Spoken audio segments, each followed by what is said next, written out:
Hello friends, welcome to my channel Sushant Chesswise. Today we are at the next topic, that is we are going to do a game study on the Yugoslav Bc4. That is we are going to look at the Dragon Sicilian once again. This is the third part and we are going to cover the Yugoslav attack where white plays the bishop on c4, which happens to be one of the main line.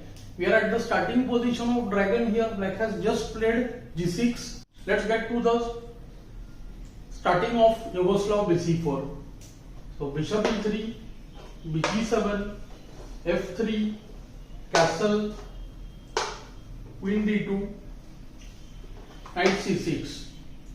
All the basics ideas I have explained in the first part.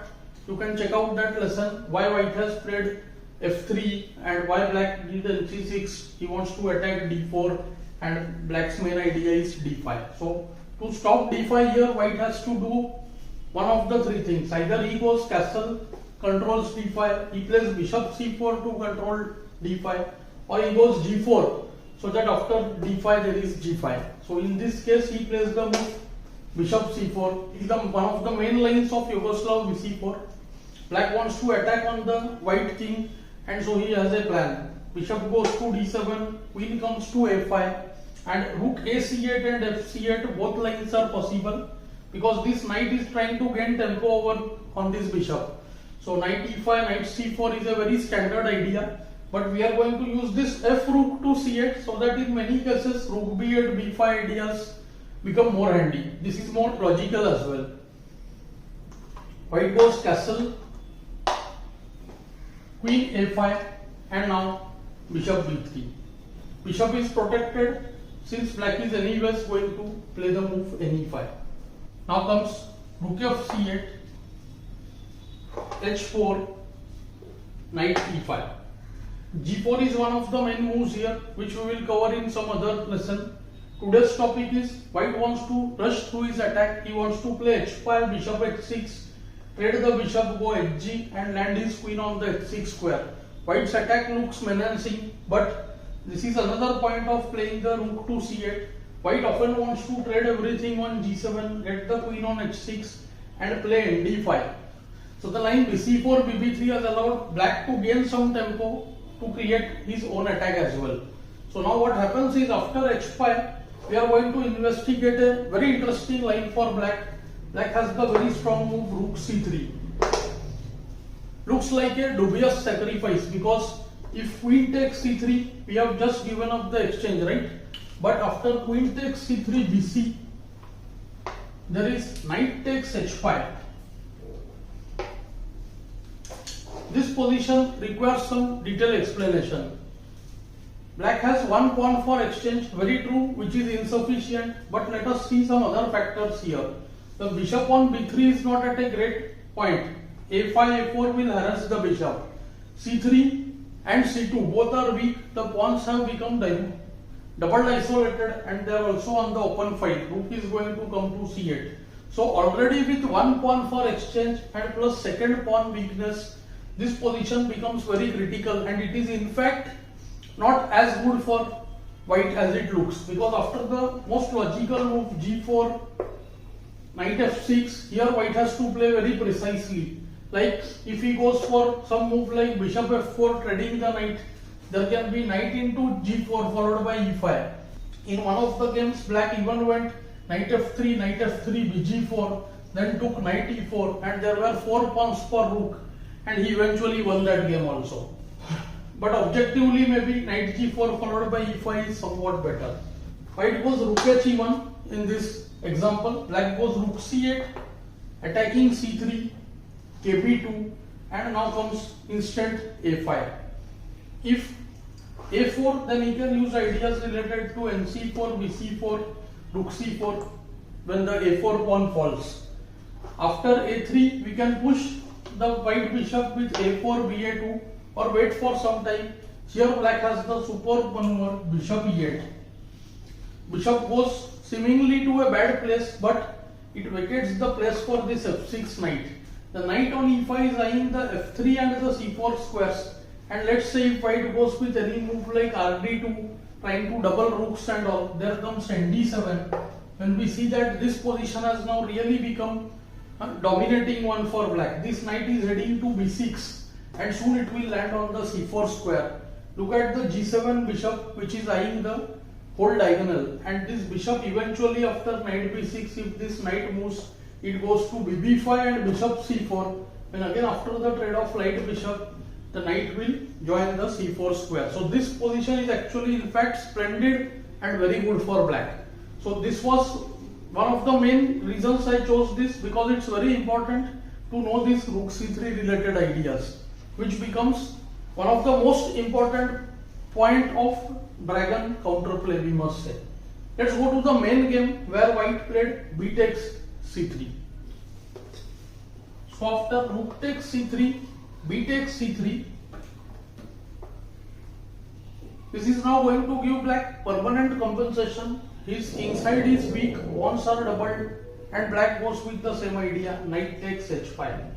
Again, he has managed to take a pawn for the exchange, but here white is also looking for an attack here. So after bishop h6, bishop takes h6, queen takes h6. Here in fact many people want to play the move queen c3, but after kb1, because queen c3 threatens queen a1, kd2, queen into d4. But after kb1, I think still black's queen is not instantly well placed on c3. So black prefers to build his attack. He goes first nf6 and now kb2. So white protects the pawn on c3. Rook c8 attacking c3. Now queen c3 would come with a check. So now white comes back, queen e3, the only way to defend the pawn on c3. Things have become very difficult for white already. Now there are two moves to continue. One is qb6 suggested by theory. Knight c4 check is threatened. But in the current game, black preferred queen c5. Idea is simple. He wants to push a5, and if white wants to play a4, then black can have the move b5, which won't happen if the queen is on b6. So black prefers the move qc5. White tries to double his rooks. Rook h4, a5, rook dh1. White should have preferred the move a4 first, which in fact transposes to the game, but here black would have definitely tried a4, because rook h7, knight h7, queen h6, then he can play the move e6, vacating the f8 square to free his king. Anyway, we get to that position actually by transposition, because black plays e6 first. He safeguards his king position. So rook h7, knight h7, queen h6. He knows that after queen h7, king f8, ke7 is possible. So white goes a4, white stops a4. So and now black gets b5. A takes b5 and a4. Position is about to collapse now. This bishop cannot take a4. Knight c4 check wins the queen. So bishop a2 is perhaps forced. And now this knight is eyeing the c4 square. So bishop takes b5 in order to get bishop c4. White tries to go on with his attack. Rook takes h7, knight takes h7, queen h6. But it's already too late. Queen takes c3 check, king b1, bishop c4, queen takes h7 check, king f8, and white sets a small trap. Bishop takes c4. The idea is a bit tricky. If knight takes c4, which looks like an obvious move, because knight c4, it looks like it's a forced point on b2, but there is a subtle trap. Queen h8 check, ke7, and this knight moves with a check, and queen takes c3, and it will be white who will win the game. So even in a dead winning position, one has to be very careful. So he takes rook takes c4 here, and now it's game over. The rook is heading to b4, d4 is hanging. Black should win the game easily. Queen h4, threatening queen d8, kg7, queen h8 mate, ke8, queen f6, threatening rook h8, kd7, and again check. So kd7, white goes rook h8. Black would have tried the move rook b4 here. Black just goes rook c8.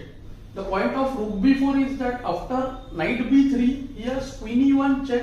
If king moves to a2, then ab3 will be checked. And if king moves to b2, then knight c4, and then next move ab3 check. So this forces things actually. But black plays safe. He goes rook c8. This he is hoping to convert very easily. Rook takes c8. King takes c8. Knight e2, protecting the knight. And now qb4 check. White resigns as the knight is lost in most lines. After king a2, queen c4 check, and the knight is lost. After c1 or a1, in both cases knight e1 check, and again the knight on e2 is lost. Black simply remains a piece of. So the Yugoslav bc4 becomes a very sharp and one of the most important line to look at for black whenever playing the dragon. I will be getting some more lessons on Yugoslav bc4. I hope you will like the lesson. Thanks for your time.